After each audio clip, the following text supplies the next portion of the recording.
time to kick off our discussion and bring out our first guest, Chasten Buttigieg. We're so excited to have Chasten here.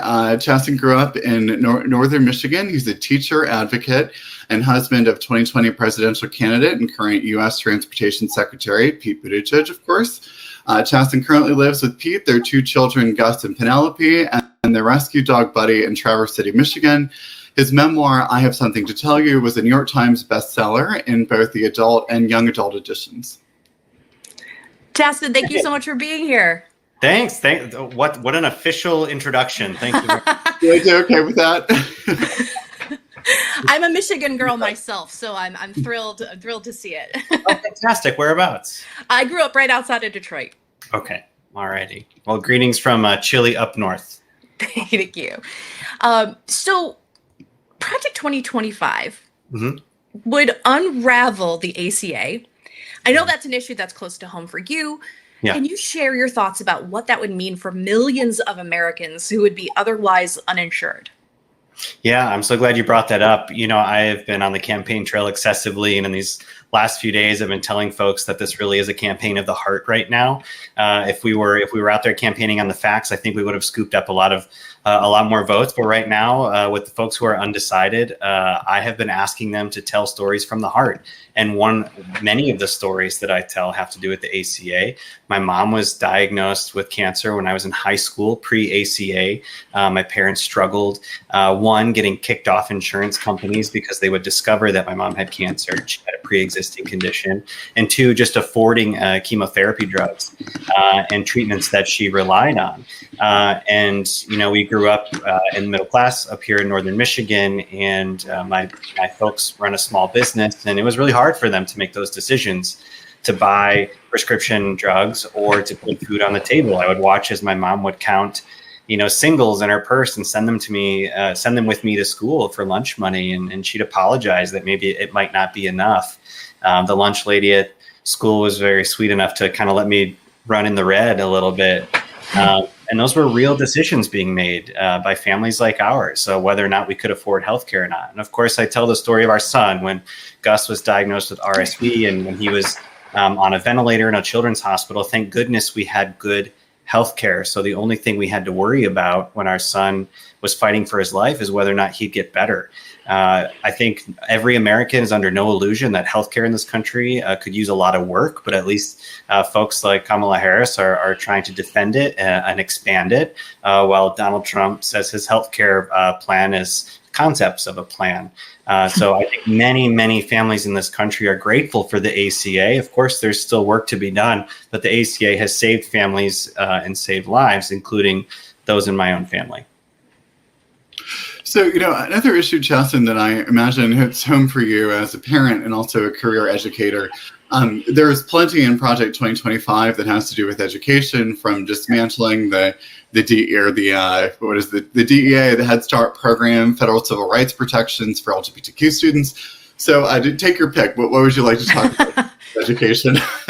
I know. I mean, this is something I think it reminds us of how deeply unserious Donald Trump is about educating our kids and taking education seriously. You saw that in his first term with picking someone like Betsy DeVos, and certainly Project 2025's motivation to gut the Department of Education, like you said, would leave millions of kids behind, not to mention kids with disabilities who rely on fair and equitable access to public education. But also the Department of Education does more than just set federal guidelines on education. It also ensures that kids are fed.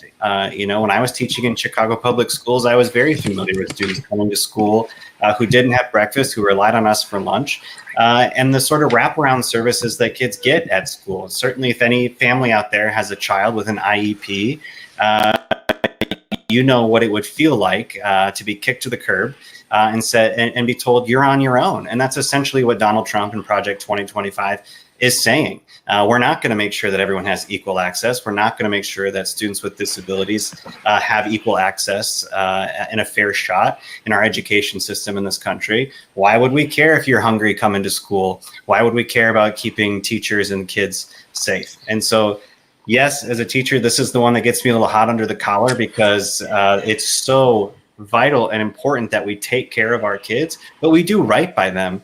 And I don't know why Donald Trump is so hell-bent on making sure that future generations are uneducated in this country. Chris, real quick, before you get to your question, Sure. I wanted to piggyback on this. Families like yours, families like mine, aren't things that kids would be able to talk about in schools under some of the proposed rules in Project 2025. What do you say about that?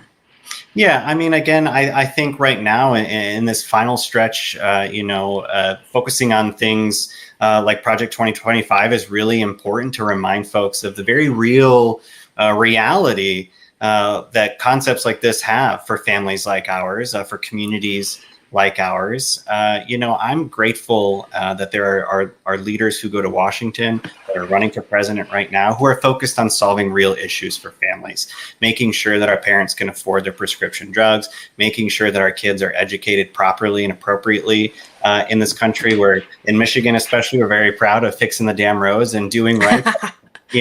Common sense politics that affects people's pocketbooks and issues around the kitchen table. I don't know why there are people in politics still focused on things like, not being able to say the word gay or making a teacher in this country feel as if she wouldn't be allowed to talk about her family simply for the existence of it. There are real problems that we need to solve as a country.